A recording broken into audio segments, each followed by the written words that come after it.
Vamos a compartir el libro de Efesios, Efesios capítulo 4. Desde el versículo 1 hasta el versículo 16 vamos a leer.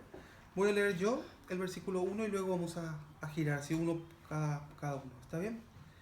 Efesios capítulo 4, desde el versículo 1. Yo pues preso en el Señor os ruego que andéis como es digno de vocación con que fuisteis llamados. Con toda humildad y mansedumbre, soportándoos con paciencia los unos a los otros en amor. Solícitos en guardar la unidad del Espíritu en el vínculo de la paz.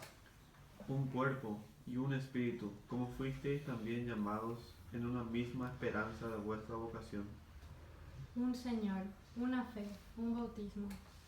Un Dios y Padre de todos, el cual es sobre todos y por todos y en todos. Pero a cada uno de nosotros fue dada la gracia conforme a la medida del don de Cristo. Por lo cual dice, subiendo a lo alto, llevó cautiva la cautividad y dio dones a los hombres. Y eso de que subió, que si no también había descendido primero a las partes más bajas de la tierra. El que descendió es el mismo que también subió por encima de todos los cielos para llenarlo todo. Y él mismo constituyó a unos apóstoles, a otros profetas, a otros evangelistas, a otros pastores y maestros, A fin de perfeccionar a los santos para la obra del ministerio, para la edificación del cuerpo de Cristo. Hasta que todos lleguemos a la unidad de la fe y del conocimiento del Hijo de Dios, a un varón perfecto, a la medida de la estatura de la plenitud de Cristo, Para que ya no seamos niños fluctuantes, llevados por doquiera de todo viento de doctrina, por estratagema de hombres que para engañar emplean con su astucia las artimañas del error. Sino que siguiendo la verdad en amor, crezcamos en todo en aquel que es la cabeza, esto es Cristo. De quien todo el cuerpo, bien concertado y unido entre sí por todas las coyunturas que se ayudan mutuamente, según la actividad propia de cada miembro, recibe su crecimiento para ir edificándose en amor. Si nosotros hemos compartido hasta el capítulo 3, hasta ahora. Estamos viendo del capítulo 4 en adelante. Nosotros, para poder entender bien un libro, el libro de Efesios, nosotros tenemos que conocer muy bien desde el principio cómo fueron todas las cosas. ¿Cómo fueron todas las cosas desde el principio? El entorno político, el entorno religioso, el entorno social que tenía en la época del Señor Jesucristo. En este mundo hoy, en el año 2017, existen muchos Cristos se inventaron. Se inventaron muchas iglesias cristianas, se inventaron muchísimas religiones. ¿Por qué sucede eso? Porque la gente no conoce desde el principio cómo fueron todas las cosas. Por eso nosotros, este grupo pequeño que estamos aquí, nosotros estamos estudiando desde el principio cómo fueron todas las cosas. ¿Qué es lo que quiere decir el apóstol Pablo? Que realmente su nombre es Shaul, ¿no? En hebreo. ¿Cómo fueron todas las cosas desde el principio? Vamos a ver el capítulo 1, capítulo 2 y capítulo 3. Ahí se está tratando de qué cosa. Se está tratando de quién es el pueblo de Dios. ¿Quién es el pueblo escogido? Eso es lo que trata capítulo 1, capítulo 2, capítulo 3 de Efesios. ¿Quién fue el pueblo escogido por Dios? ¿Quién es? Está explicando. Ya hemos estudiado quién es, ¿no? Y desde el capítulo 4 en adelante está mostrándonos el apóstol Pablo de cómo tiene que vivir aquellos que fueron rescatados. ¿Qué manera tienen que tener? ¿Cómo tienen que vivir? ¿Cómo les parece a ustedes que tienen que vivir? Uno que fue rescatado. ¿Eh? Pueden hablar. ¿Cómo les parece a ustedes que tiene que ser uno que fue rescatado? ¿O yo soy rescatado? ¿O yo soy parte de ello? ¿Mm? Por eso es lo que tenemos que ver muy bien. Vamos a leer el versículo 1. A ver, ¿quién puede leer el versículo 1, por favor? Yo pues, preso en el Señor, os ruego que andéis como es digno de la vocación con que fuisteis llamados. Sí, dice, yo pues preso en el Señor. Vamos a pensar una cosa.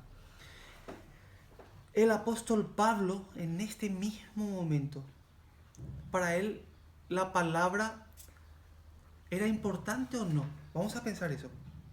¿Era importante para él la palabra, sí o no? Sí. ¿Sí? Miren, él estaba preso, él tenía una sentencia de muerte. O sea, el último tiempo de vida que le queda, en ese último tiempo él está escribiendo este libro para las personas que están en Efesios. O sea, miren la importancia que tenía en su dictamen, ya se decía que tenía que morir. Pero este tiempo corto que le queda hasta morir, él está gastando ese tiempo para instruir a los hermanos, para hablar con los hermanos, para mostrarle cómo tiene que ser la vida del que fue rescatado. ¿Se entiende?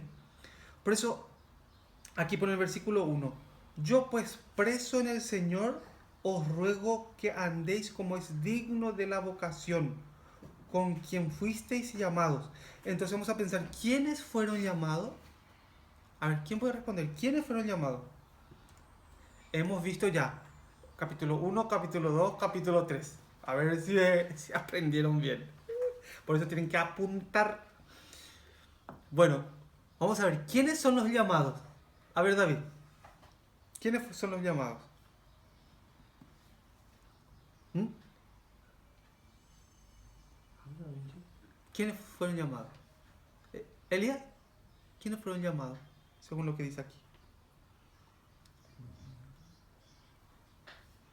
Vamos a ver. ¿Ustedes se acuerdan del país Israel? ¿Israel cuántas tribus tienen? 12. 12 tribus. 12. Existían las tribus del norte. ¿Cuántas tribus eran? ¿Cuántas tribus eran? 10. 10 tribus. ¿Y las otras tribus cuántas eran? 2. Sí. ¿Quiénes eran esas tribus? Las dos tribus. Las tribus de Judá y la tribu de Benjamín. Ahora, atiendan bien, por la desobediencia que ellos habían tenido al pacto de Dios, Dios les envió destrucción, por ejemplo, con el rey Nabucodonosor. Fueron deportados, fueron maltratados durante muchos años. Esas 10 naciones se mezclaron con los gentiles. ¿Qué significa la palabra gentil? ¿Se acuerdan? Fuera de pacto. Exacto, muy bien. Gentil significa fuera de pacto, significa que viven sin pacto con Dios. Que ellos viven como piensan, como creen. Le quiero adorar a este árbol, a esta madera, a esta piedra. Le quiero adorar o quiero agarrar a mi hijo y reventar la cabeza contra esa roca para ofrecerla a mi Dios. O sea, ellos viven sin pacto con Dios. ¿Qué pasó con las 10 tribus de Israel? Se mezclaron con esa gente y tuvieron hijos con esas personas y descendencia con ellos. Y ellos crecieron sin pacto, sin tener relación con Dios. ¿Entienden? Ahora Dios está llamando a los gentiles. Está llamando a esos que no tienen pacto con Dios. ¿Se entiende? Por eso aquí en el versículo 1 pone: yo pues preso en el Señor. ¿Quién es yo? El apóstol Pablo, ¿sí o no? Porque está preso pues. Os ruego que andéis como es digno de la vocación con quien fuisteis llamados. ¿Se entiende? Entonces ahora va a comenzar a explicar cómo tiene que vivir uno que fue llamado, uno que fue transformado, uno que acepta y comienza a entrar en los pactos. ¿Se entiende?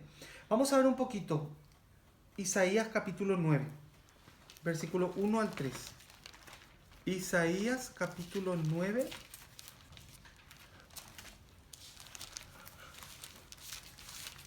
Isaías capítulo 9, vamos a ver. Versículo 1 al 3. ¿Alguien puede leer? Mas no habrá siempre oscuridad para la que está ahora en angustia. tal como la aflicción que le vino en el tiempo, que livianamente tocaron la primera vez a la tierra de Zabulón y a la tierra de Neftalí, pues al fin llenará de gloria el camino del mar, de aquel lado del Jordán, en Galilea de los gentiles. El pueblo que andaba en tinieblas vio gran luz. Los que moraban en tierra de sombra de muerte, luz resplandeció sobre ellos. Sí.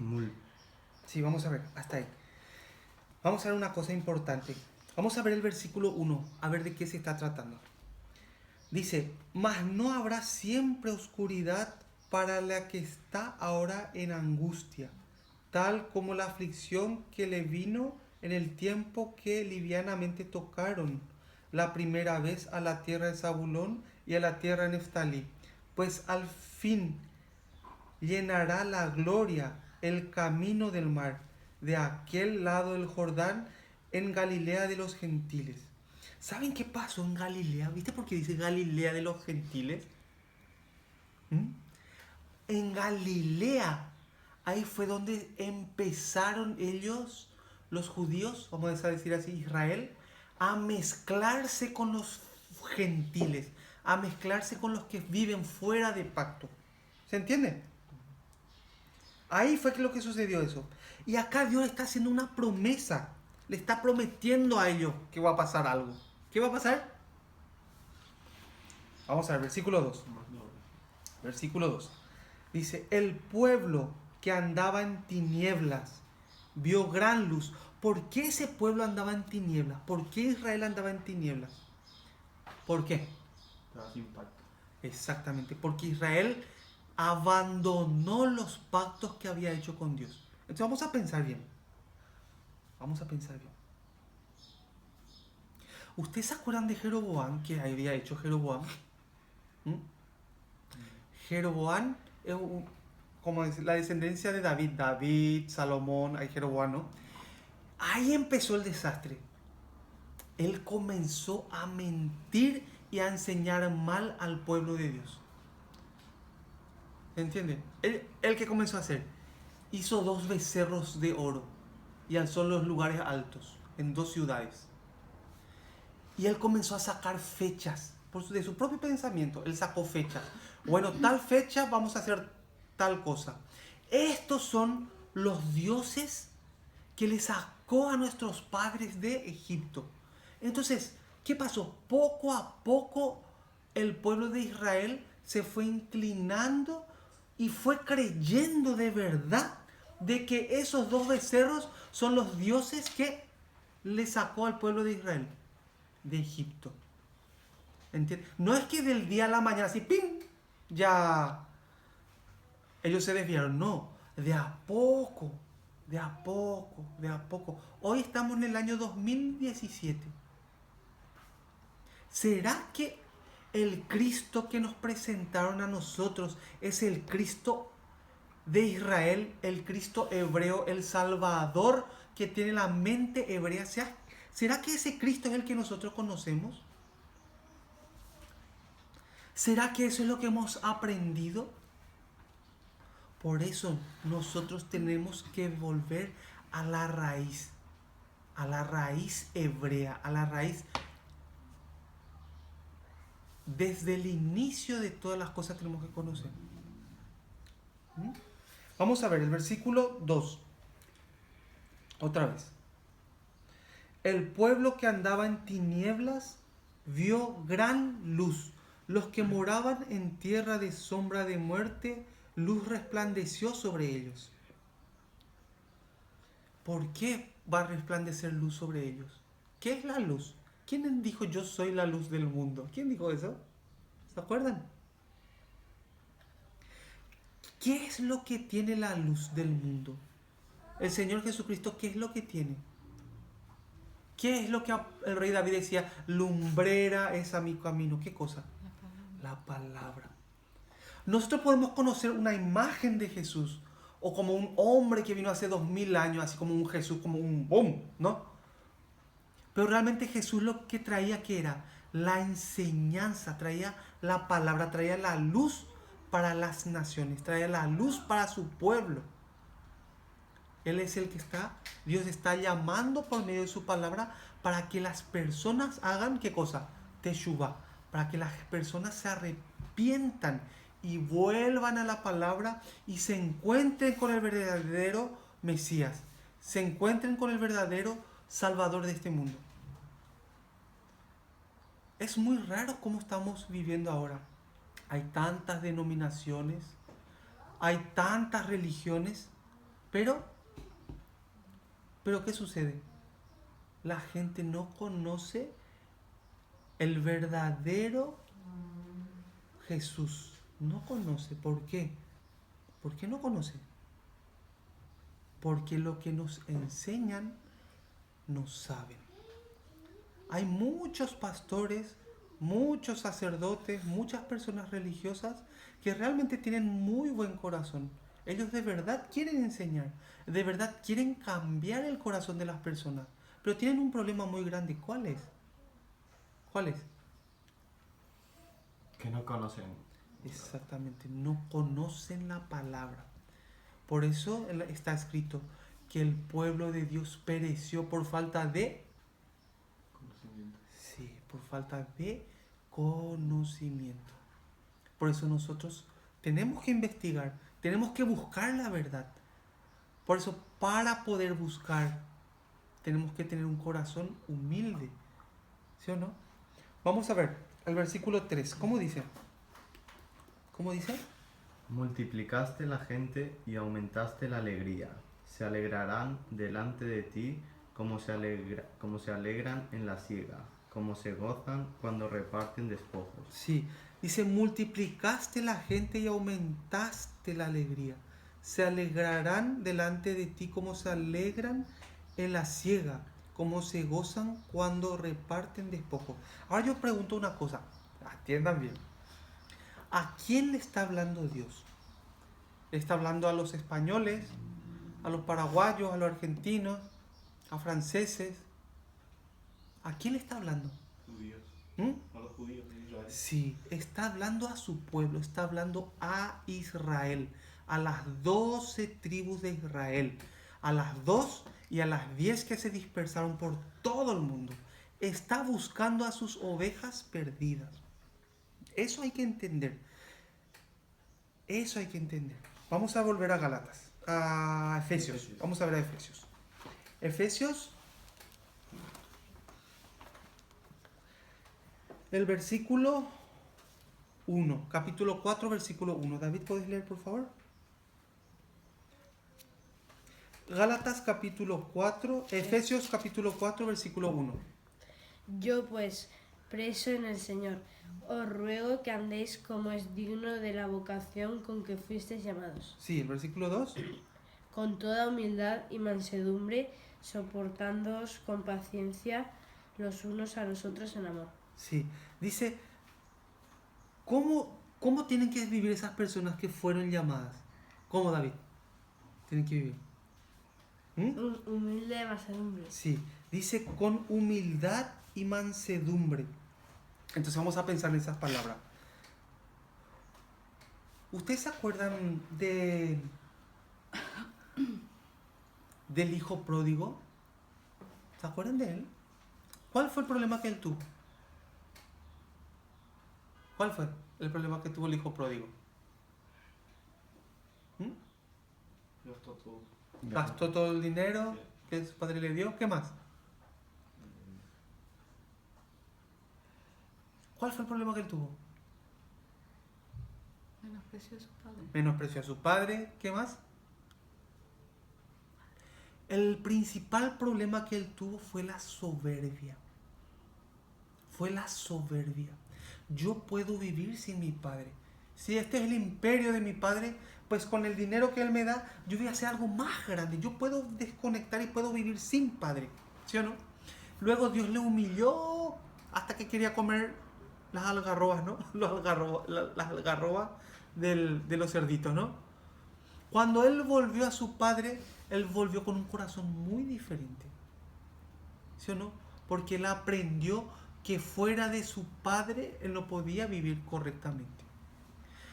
Si nosotros pensamos que fuera de los pactos que tenemos con Dios, podemos vivir bien, estamos muy equivocados. Es una como soberbia muy grande. Si nosotros pensamos que sin pacto, que sin ley podemos vivir, Jesucristo pagó todos mis pecados, yo ya soy justo, santo y perfecto, sacando mi pecho hacia afuera, ¿no? Yo ya soy justo, santo y perfecto.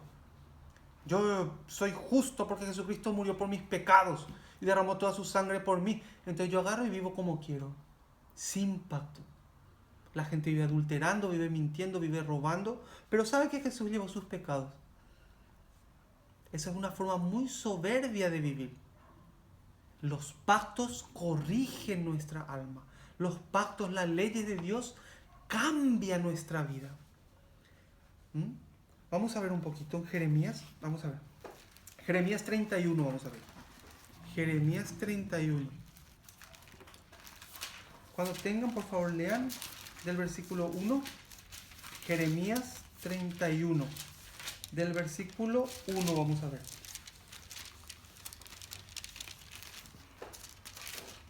En aquel tiempo, dice Jehová, yo seré por Dios a todas las familias de Israel, y ellas me serán a mí por pueblo. Sí, ahí dice, en aquel tiempo dice Jehová, yo seré por Dios a todas las familias de... ¿De quién? Israel. ¿De Paraguay? ¿De Israel? Sí, ¿no? Dice que Dios será a todas las familias de Israel y ellas me serán a mí por pueblo. ¿Qué más dice? Así ha dicho Jehová, el pueblo que escapó de la espada halló gracia en el desierto, cuando Israel iba en busca de reposo. Sí, ¿sigue? Jehová se manifestó a mí hace ya mucho tiempo, diciendo, con amor eterno te he amado, por tanto, te prolongué mi misericordia. Sí, Dios realmente ha tenido y tiene hasta ahora muchísima misericordia con Israel, hacia su pueblo. Su pueblo ha desobedecido, ¿sí o no? Su pueblo ha vivido como quiso, fuera del pacto, pero que Dios siempre extiende la mano, siempre enviaba a sus profetas, siempre enviaba a sus siervos para que le digan al pueblo, acérquense a la palabra, arrepiéntanse, hagan teshuva, vuelvan a la palabra, siempre. Pero ellos maltrataban, ellos desobedecían, ellos se mezclaban. Después, Aún te edificaré y serás edificada, oh Virgen de Israel. Todavía serás adornada con tus panderos y saldrás en alegres danzas. sí, Aún plantarás viñas en los montes de Samaria. Plantarán los que plantan y disfrutarán de ellas.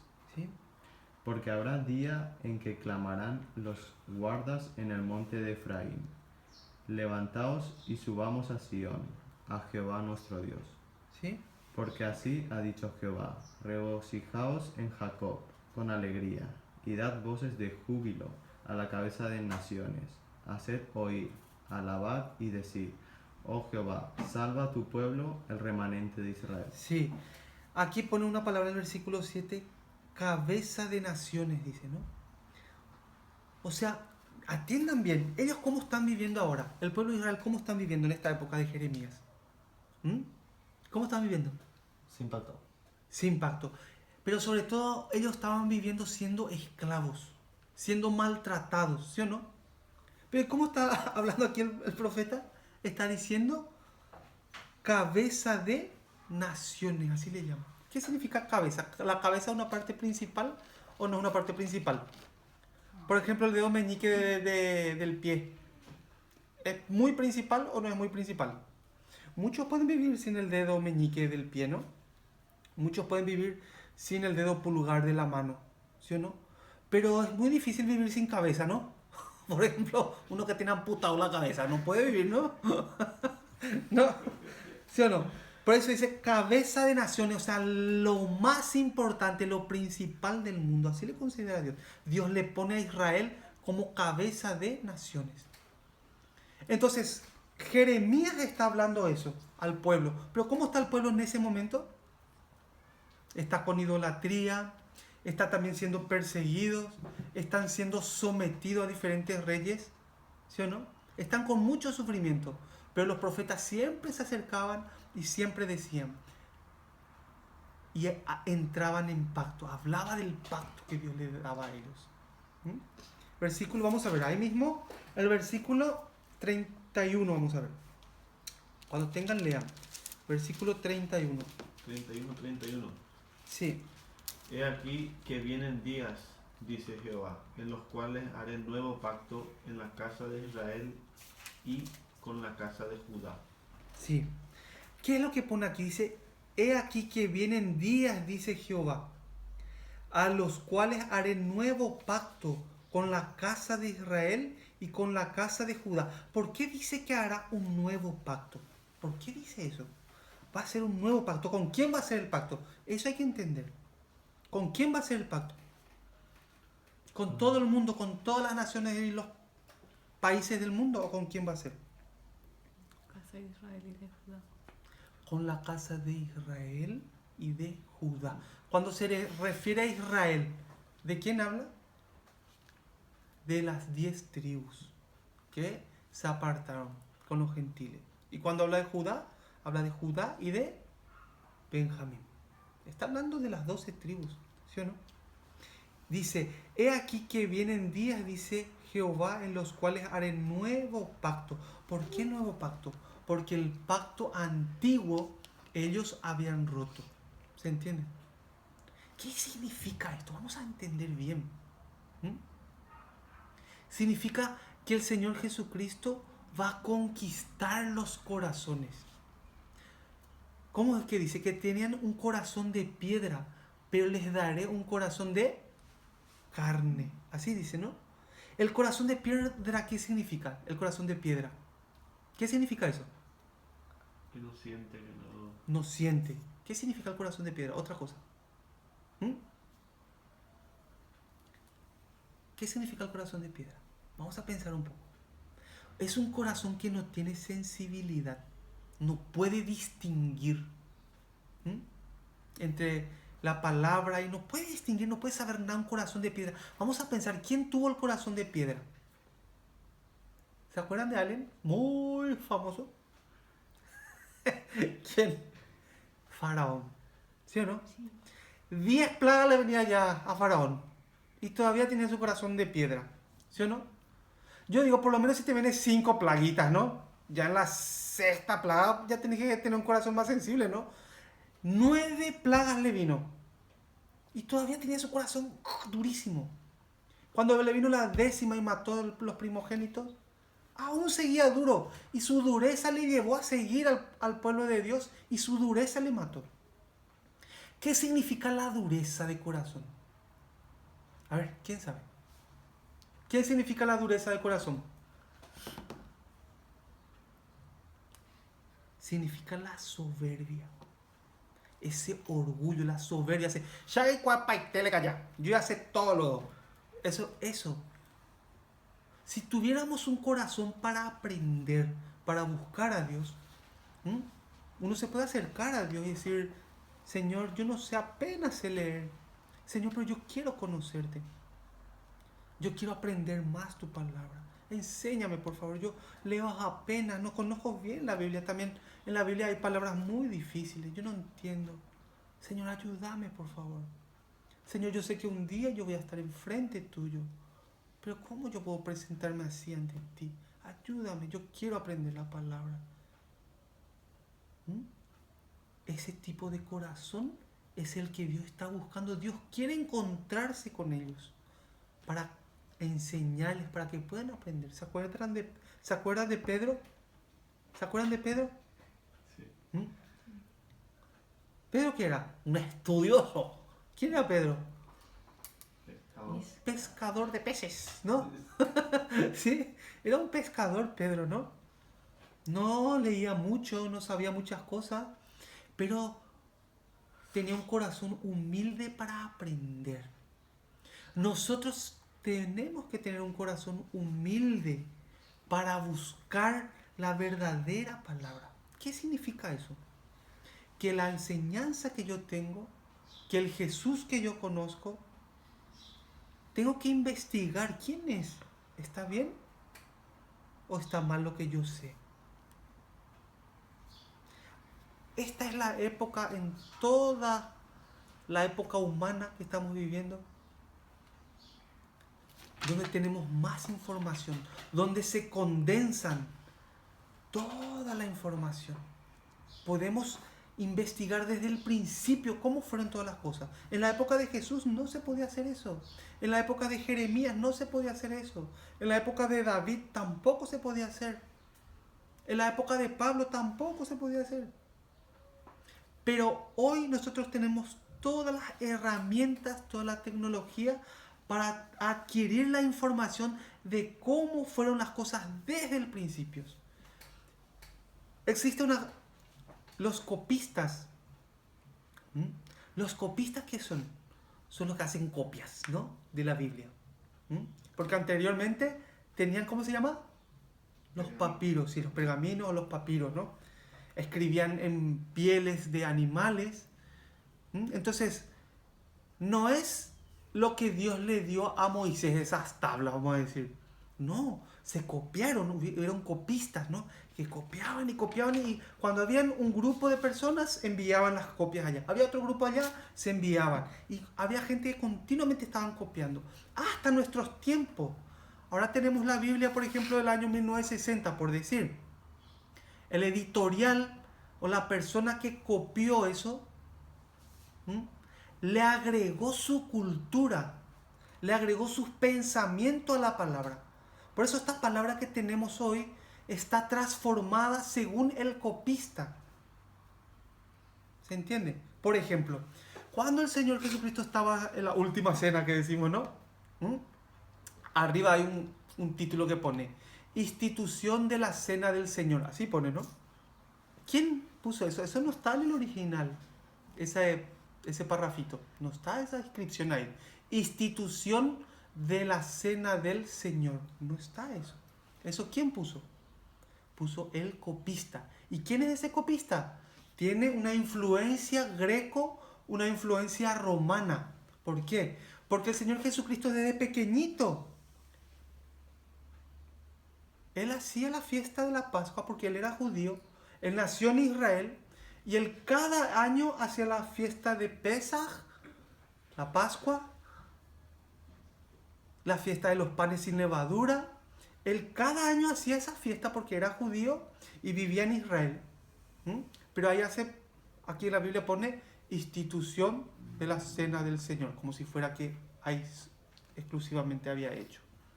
Por eso nosotros tenemos que volver al origen para conocer. ¿Se entiende? Vamos a ver el versículo 32. ¿Cómo dice? 31-32 de Jeremías. ¿Alguien puede leer? He aquí que vienen días, dice Jehová, en los cuales haré nuevo pacto con la casa de Israel y con la casa de Judá. No como el pacto que hice con sus padres. ¿Cómo? Sí, 31, versículo 32 de Jeremías. No como el pacto que hice con sus padres el día que tomé su mano para sacarlos de la tierra de Egipto, porque ellos invalidaron mi pacto, aunque fui yo un marido para ellos, dice Jehová. En la mente de un judío hay una cosa. Eso atiendan bien. En la mente de un judío hay una cosa. ¿Qué hay?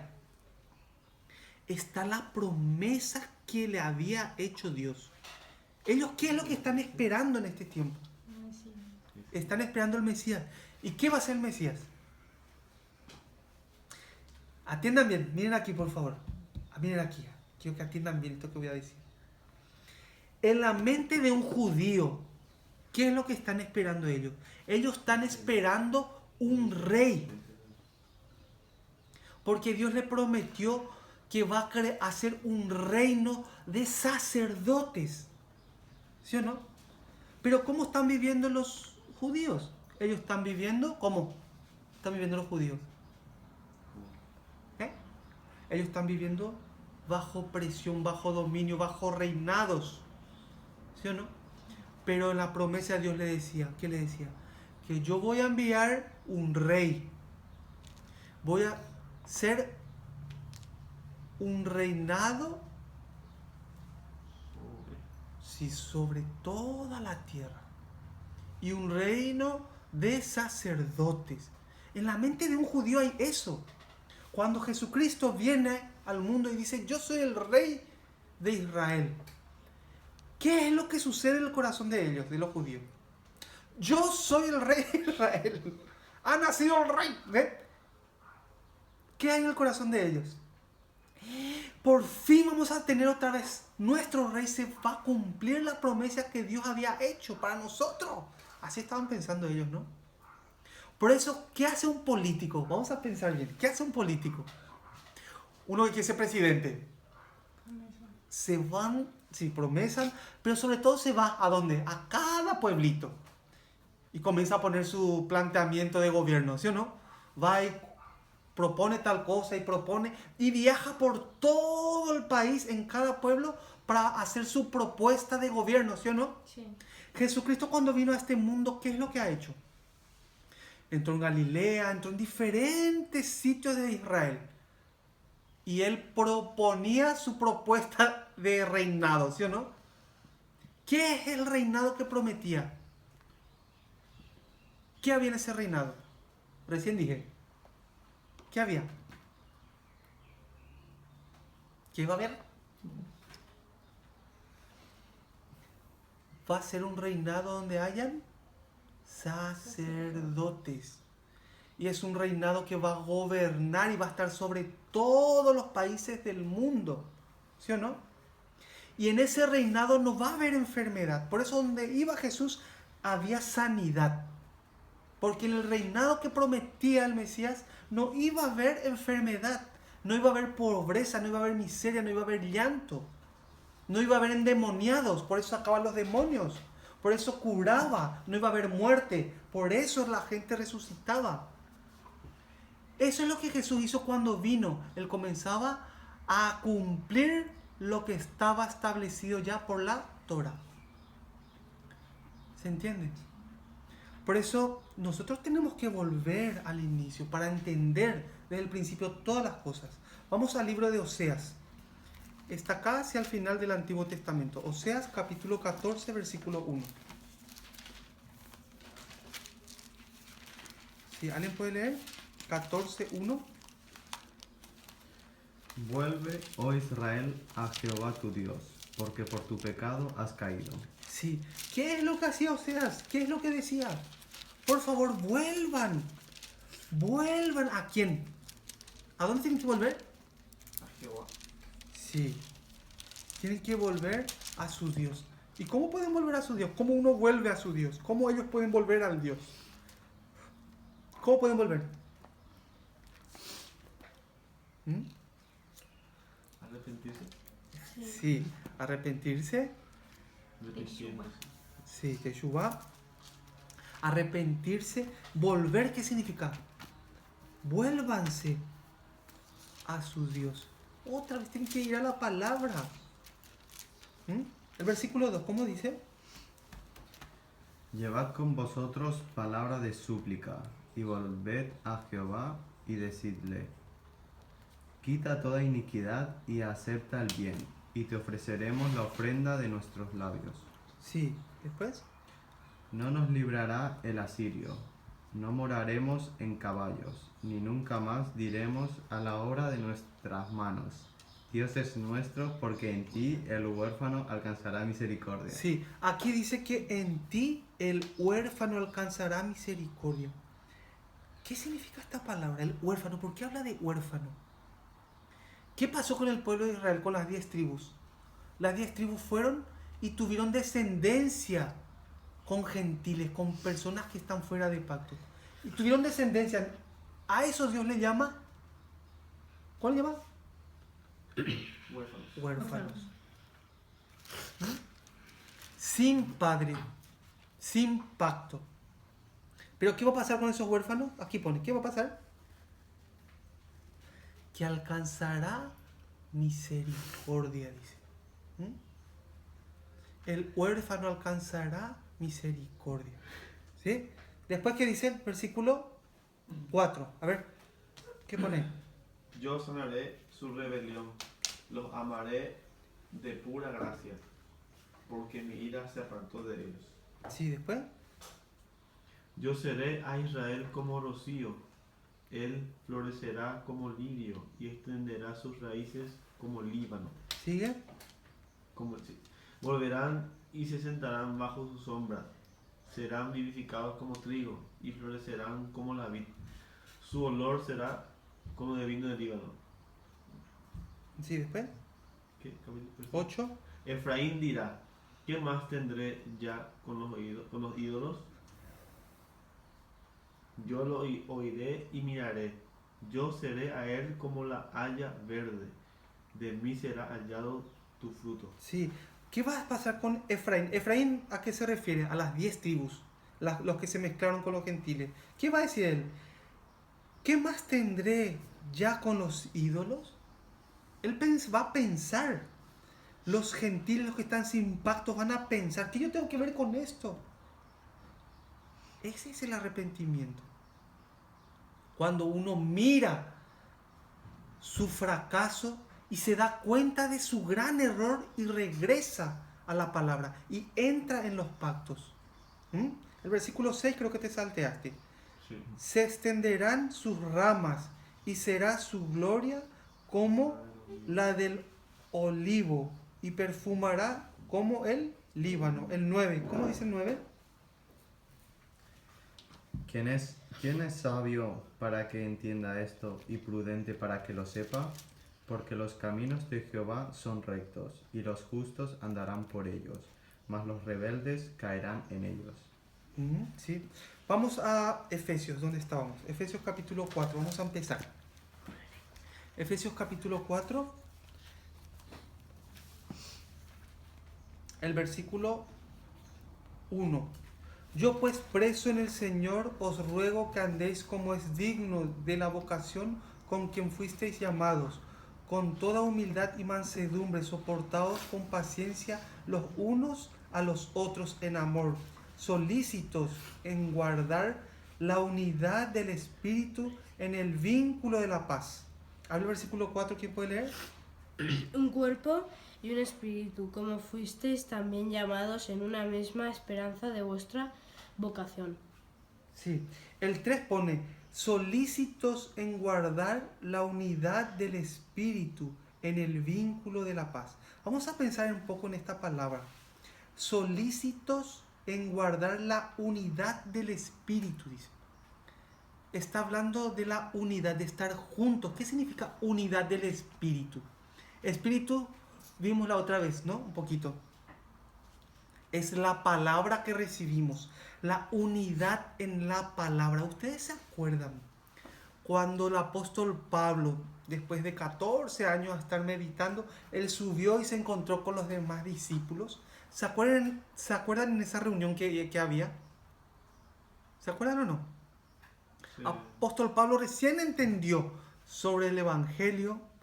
Él recién había entendido todo. Tenía mucha información porque era un fariseo. Tenía muchas enseñanzas. Pero durante 14 años él estaba meditando y estudiando. Y se iba acomodando toda su enseñanza en su corazón. De acuerdo a cada tiempo, de acuerdo a cada punto. Después de 14 años él subió y se encontró con los demás apóstoles.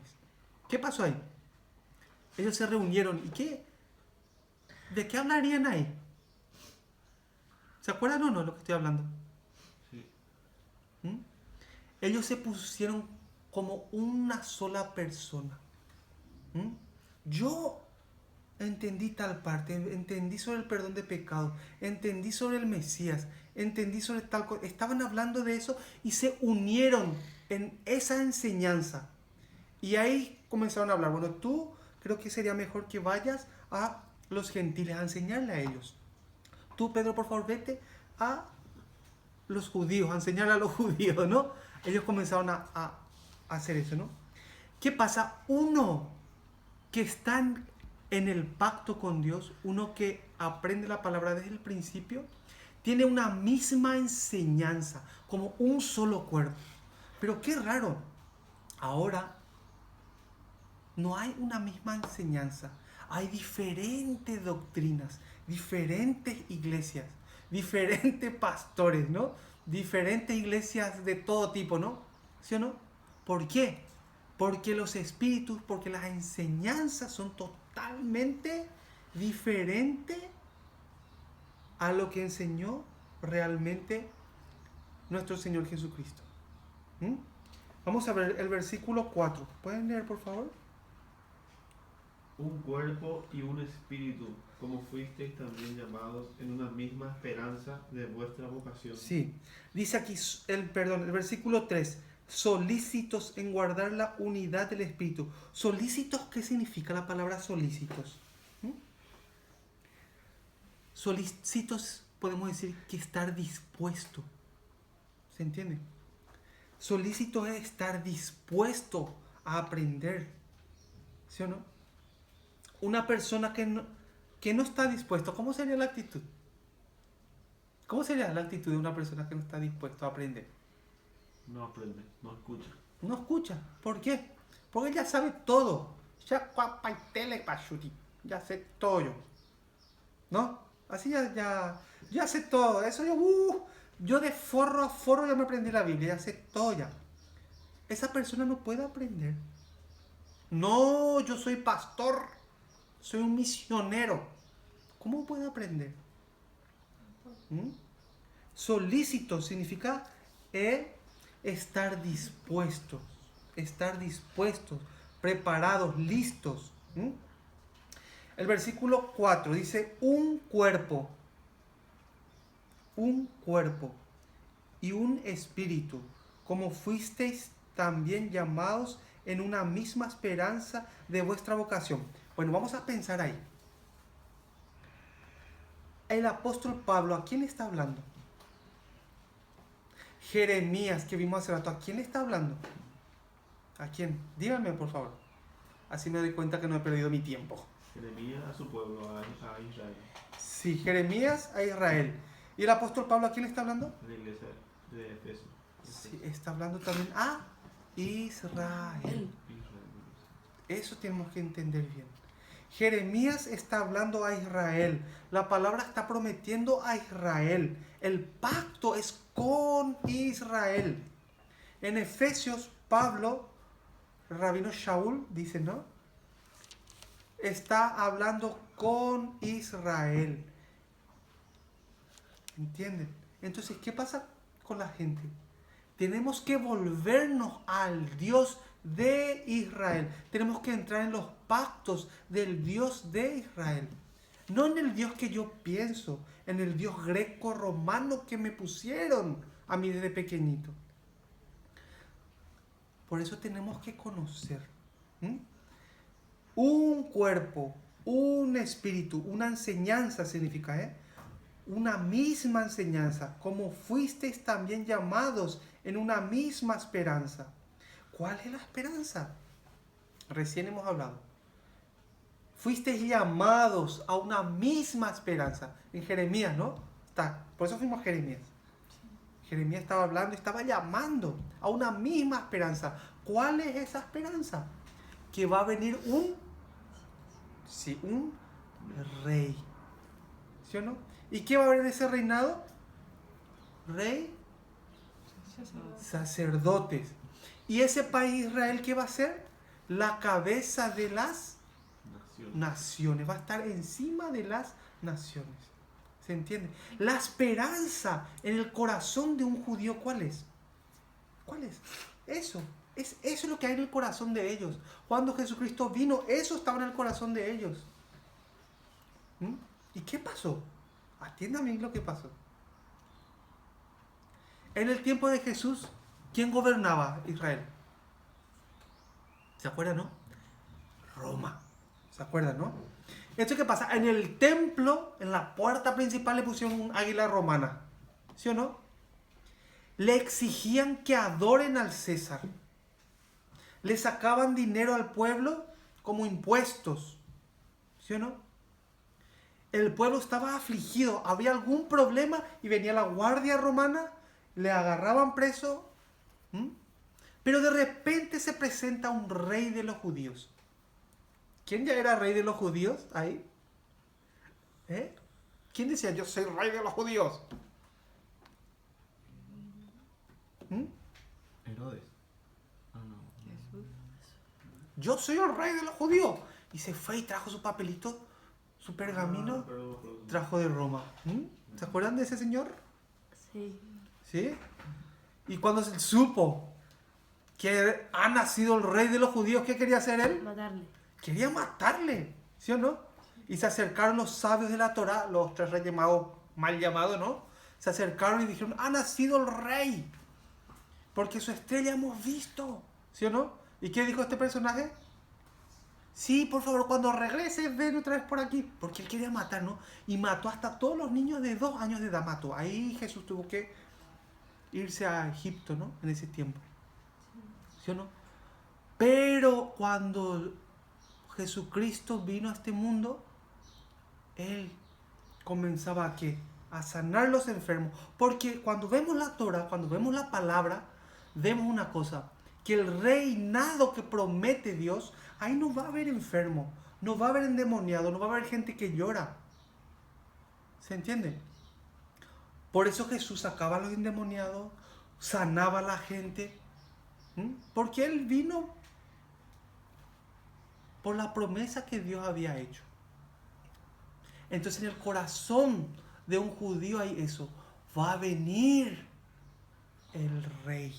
¿Pero qué pasó? Pasó un año estando Jesús y la gente esperaba que el pueblo se levantara y haga un golpe de estado y se haga el rey del Mesías y el reinado, ¿sí o no? Pasó 2 años y ¿qué pasaba? Jesús seguía predicando, seguía sanando enfermos, seguía sacando los endemoniados, seguía curando muy bien a la gente, resucitando inclusive. Su fama era mucho más grande cada día. 2 años ya pasaron. Y el pueblo aún no se rebelaba. Todavía no se daba la orden para esa rebelión contra Roma y poner el reinado. ¿Sí o no? Pasó 3 años, aún no pasaba eso. Entonces los judíos comenzaron a pensar, ¿qué vamos a hacer? Si Jesús llega y sigue proclamándose y llega, se hace más famoso de lo que es, al final los romanos nos van a atacar y nos van a matar a todos. Entonces ellos ahí pensaron, ¿qué vamos a hacer? Por eso después hablaron para hacer la crucifixión de Jesús. Por eso le mataron. Y decía, él dijo, yo soy rey de los judíos. Así quería ponerle, ¿no? En su cartelito, ¿no? ¿Sí? Pero no se daban cuenta que ahí se estaba cumpliendo el perdón de los pecados. Todo estaba ya preparado. ¿Está bien? Vamos a ver, Efesios. Vamos a continuar con Efesios. Versículo 4. Capítulo 4, versículo 4. Un cuerpo, un espíritu, como fuisteis también llamados a una misma esperanza en vuestra, ¿qué dice? ¿Cuál es entonces la esperanza que tenemos ahora? ¿Cuál es la esperanza que tiene uno que tiene la promesa? Nosotros, el pueblo de Dios, quiere llegar al reinado celestial. Queremos culminar nuestro camino. Esa es la esperanza que tenemos. Esa es la fe que tenemos. ¿Se entiende? Queremos llegar hasta el final. Ahora mismo hay un gran éxodo en el mundo. ¿Se acuerdan del éxodo de Egipto hasta la tierra prometida? ¿Sí o no? Ahora mismo está sucediendo esto. Hay un éxodo de todo el mundo, de todas las naciones que están convirtiendo al Dios de Israel. ¿Y qué? Ese éxodo, ¿dónde quieren llegar? Al reinado celestial. Por eso Dios nos da unas normas y unas pautas para que nuestra vida cambie y nuestra vida sea una vida llena de gozo.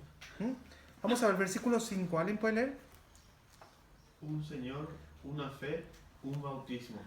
Sí, aquí dice un Señor, una fe, un bautismo. Entonces, un Señor significa diferentes dioses, diferentes doctrinas, una fe, diferentes doctrinas, un bautismo.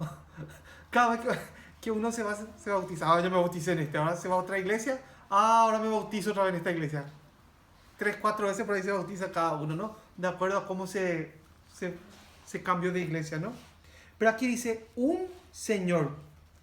Significa un maestro, un instructor. Solamente uno. ¿Se entiende? Una fe. ¿Qué significaba fe? Una fe. ¿Qué significa fe? ¿Se acuerdan de la palabra fe?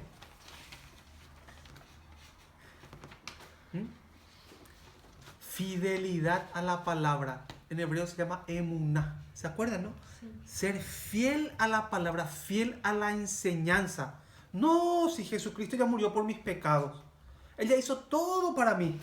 Ahora ya soy libre, puedo hacer lo que quiera, puedo vivir como quiera. Ahora yo vivo por la gracia. No es así. Es una falsa enseñanza. Fe en hebreo se llama emuná. Emuná significa fidelidad a la palabra. ¿Se entiende? Después que dice un bautismo. ¿Qué significa bautismo? ¿Qué es? ¿Qué es bautismo?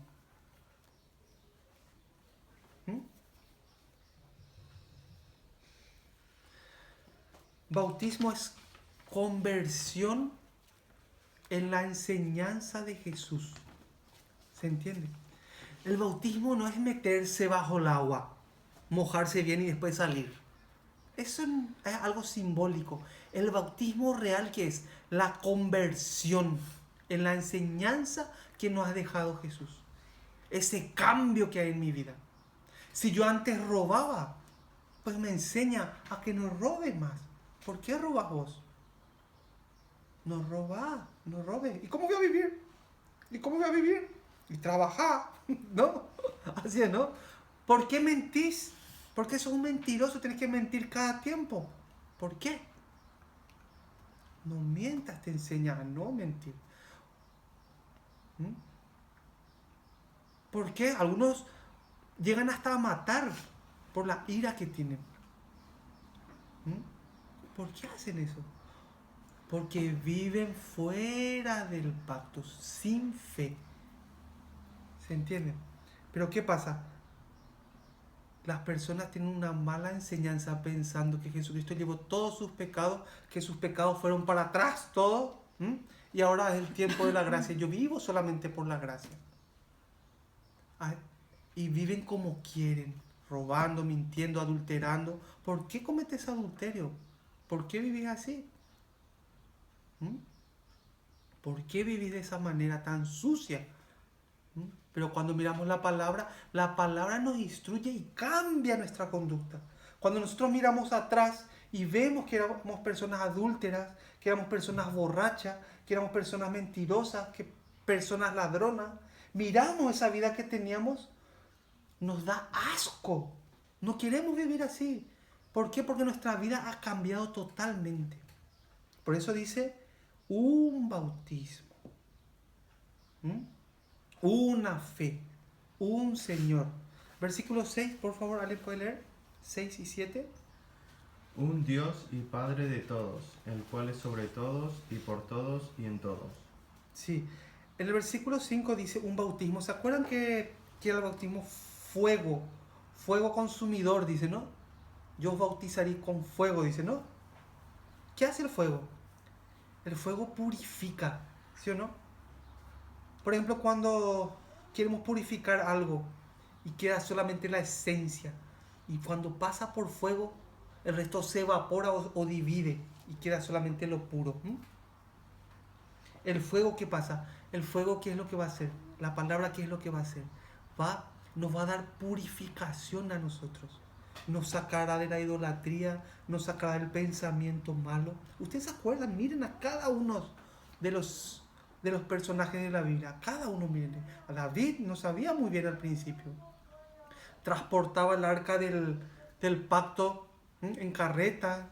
Adulteró con Betsabé, mató a Urías.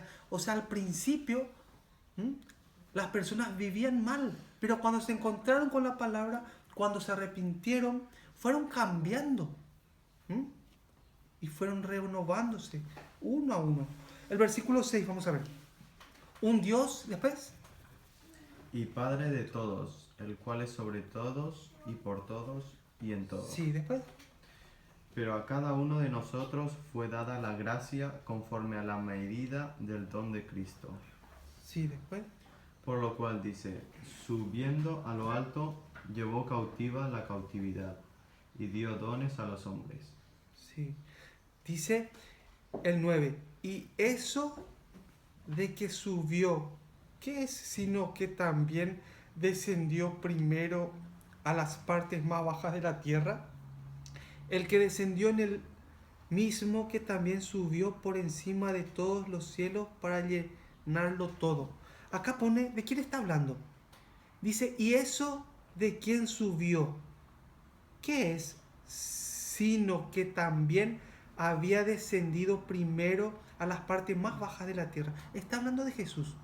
¿El dónde descendió a la parte más baja de la tierra? ¿De qué es lo que está hablando ahí? Se humilló hasta lo más bajo, o sea, hasta la persona más insignificante. Ahí estaba él. ¿Se entiende? Ahí estaba él anunciando. Ahí él estaba haciendo que la gente se arrepintiera, que vuelva a los pactos. El 10. El que descendió es el mismo que también subió por encima de todos los cielos para llenarlo todo. El versículo 11. 11, ¿puedes leer, Alim?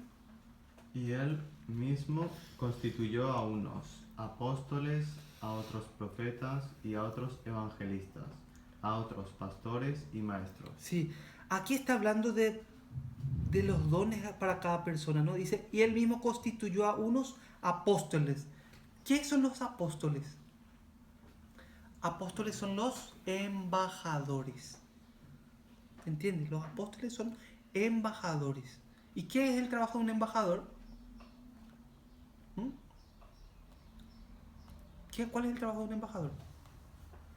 Que uno se va a la embajada de tal país y encuentra los carteles, visite tal parte, mire esa isla qué bonita, visita allá, mire el hotel tan barato, y te ofrece el pasaporte, la visa. ¿Qué es el trabajo de un embajador? Te invita y te instruye para que vayas a su país, ¿sí o no? Es el representante de su país en esa tierra extranjera, ¿sí o no? Aquí, por ejemplo, te vas a la embajada paraguaya en Madrid. ¿Y qué encontrás ahí? A la puerta de los Yaichipa, ¿no? Te encontrás con chipa guazú, chipa almidón, de todo encontrás.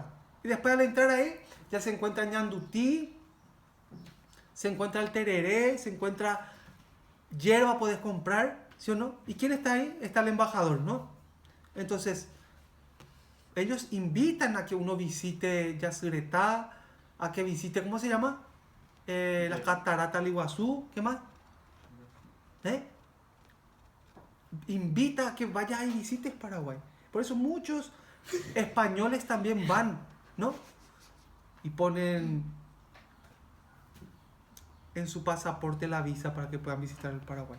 Un apóstol hace exactamente lo mismo. Él, ¿qué es lo que hace? Él está invitando y enseñando el camino para el cielo. A otros profetas. ¿El profeta qué hace? ¿Qué hace el profeta?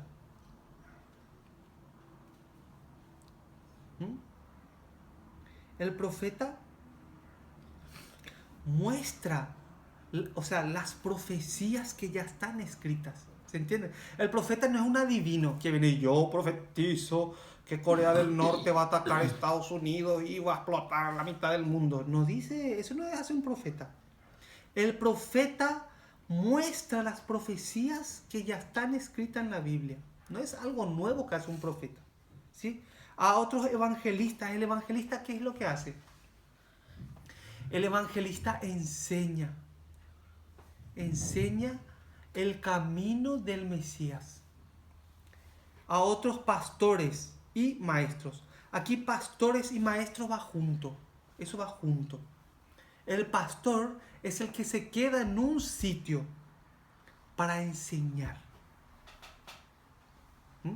Él se queda mucho tiempo ahí en un lugar y vienen y él enseña. Es un maestro. ¿Entienden? Después el versículo 12, ¿cómo dice? ¿Alguien puede leer? A fin de perfeccionar a los santos para la obra del ministerio, para la edificación del cuerpo de Cristo, Sí, después. hasta que todos lleguemos a la unidad de la fe y del conocimiento del Hijo de Dios, a un varón perfecto, a la medida de la estatura de la plenitud de Cristo. Sí, en el 12 pone, a fin de perfeccionar a los santos para la obra del ministerio. O sea, todos esos profesores, los maestros, todo eso, tienen la finalidad de ¿qué? De perfeccionar a los santos. ¿Quiénes son los santos, dijimos? ¿Quiénes son los santos? ¿Qué son santos? ¿Mm? Santos significan apartados. ¿Se acuerdan? ¿Apartados de qué? Del pecado, o sea, apartados de la corriente del mundo. No, los santos no están con el mundo, no están con la corriente del mundo. Los santos están apartados para Dios. ¿Y qué es lo que le aparta? ¿Qué es lo que le saca del mundo a los santos? ¿Qué? La instrucción que Dios nos da. ¿Se entiende? ¿Mm? El 13. Hasta que todos lleguemos a la unidad de la fe y del conocimiento. Aquí sale. Esto es muy importante. Aquí vamos a detenernos un rato. Dice, hasta que todos lleguemos a la unidad de la fe. ¿De qué dice aquí? ¿De varias fe o de una fe? Dios lo que quiere es la unidad de la fe, de la unidad de la misma enseñanza que tengamos. ¿Sí o no? Y del conocimiento. Entonces el problema real, ¿cuál es? La falta del conocimiento. Es el problema que hay de verdad. Es el problema que hay en el mundo ahora. La falta de conocer la verdad. Por eso uno puede tener fe. Uno puede tener fe. Pero dice, yo tengo fe. Pero no sabe ni qué significa fe. Yo tengo fe. Yo tengo fe, te dice, pa. Yo tengo mucha fe, dice, ¿no? Pero no sabe ni siquiera qué es la palabra fe. ¿Mm? Pero aquí que dice, hasta que todos lleguemos a la unidad de la fe y del conocimiento del Hijo de Dios, a un varón perfecto, a la medida de la estatura de la plenitud en Cristo. O sea, Dios quiere que nosotros lleguemos, vamos a decir así, hasta la altura, hasta el conocimiento, igual que Cristo, ¿no? O sea que nos falta mucho, ¿no? ¿Sí? Dios quiere que nosotros aprendamos cada día. Entonces, ¿qué necesitamos nosotros para aprender? ¿Qué es lo que necesitamos para aprender? Primeramente necesitamos, sí, humildad. Primeramente necesitamos humildad. Y luego, con esa humildad, nosotros volvemos a la palabra. Regresamos a la palabra. Si uno no es humilde, no puede aprender. Faraón nunca pudo aprender. ¿Mm? Los rabinos que estaban en la época de Jesús nunca pudieron aprender. ¿Por qué? Porque no eran humildes. Porque no eran humildes. No querían arrepentirse del orgullo que tenían. La gente ahora, ¿por qué no puede volver a Cristo? ¿Por qué no puede volver a la palabra? ¿Por qué? Por el orgullo que tienen, por la soberbia que tienen. ¿Mm? Vamos a ver el versículo 14. ¿Cómo pone?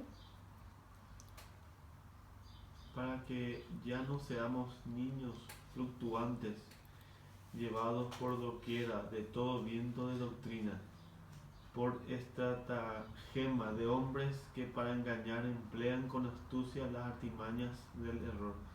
Sí, aquí ¿qué es lo que dice? Que no seamos más niños, que no nos dejemos convencer por cualquier corriente, por cualquier dicho de la gente. ¿Mm? ¿Qué le pasó al pueblo de Israel cuando se alzaron esos dos becerros? ¿Mm? Ellos se inclinaron a esos dos becerros. Sí, ellos son los que te sacaron de Egipto. Ah, qué bien.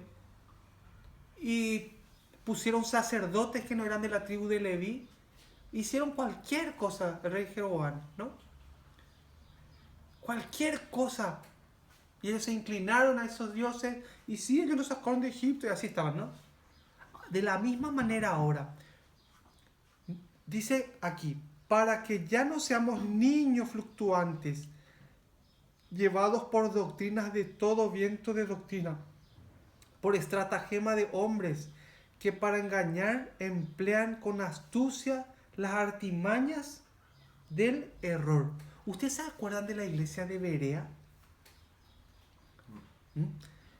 En la iglesia en Berea, ¿saben lo que pasaba? En Berea se iba apóstol Pablo. Se iba apóstol Pablo ahí. Y él predicaba, hablaba. Y los que estaban en Berea, ¿saben qué hacían? Apuntaban todo. Y luego ellos investigaban si lo que Pablo le enseñaba era correcto. ¿Mm? Eso es lo que Dios quiere en nosotros. Que nosotros investiguemos y le busquemos a Él. La Biblia que tenemos hoy, la mayor parte, están traducidos por copistas de generación a generación y han incluido su cultura y sus pensamientos a la Biblia. Por eso tenemos que ir al origen.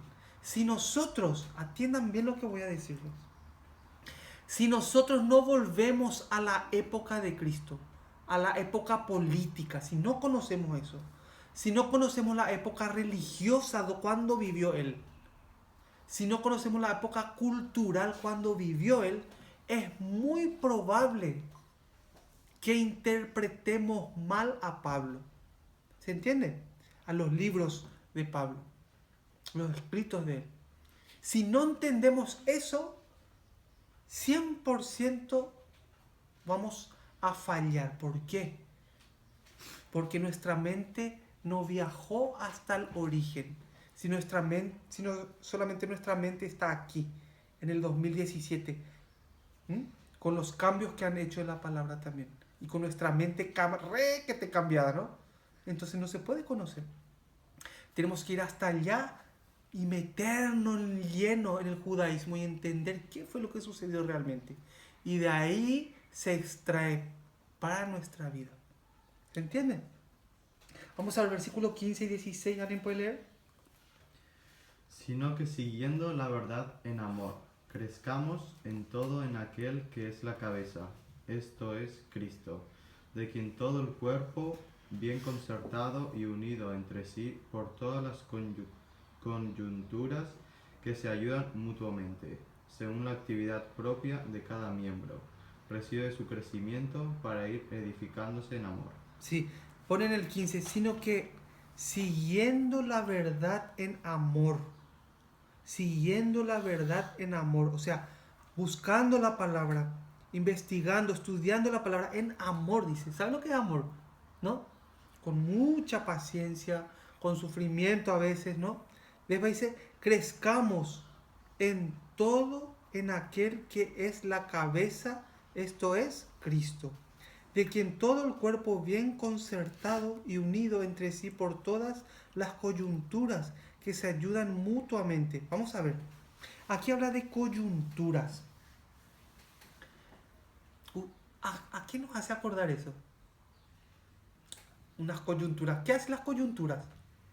Acá hay un brazo. ¿Qué hacen las coyunturas? Por ejemplo, si está este hueso y este hueso nomás. ¿Qué hace la coyuntura? Exactamente. Si a este hueso y a este hueso le ponemos coyuntura, ¿qué hace con los huesos? Une. Todos estos huesos de aquí, cuando tienen coyuntura, van uniendo cada hueso. Después vienen los músculos, los tendones, viene la piel, viene el pelo, viene todo, ¿no? ¿No le hace acordar a algo eso? Ezequiel capítulo 37, ¿qué sale ahí? ¿Se acuerdan de los huesos secos?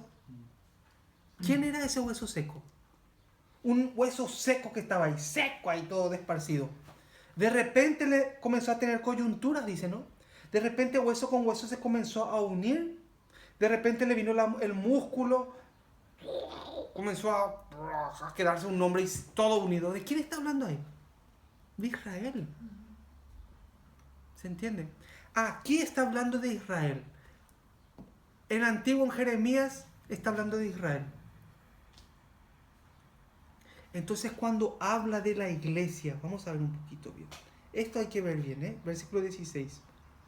de quien todo el cuerpo, bien concertado y unido entre sí por todas las coyunturas que se ayudan mutuamente. Entonces, ¿qué pasa? ¿Qué hace esas coyunturas?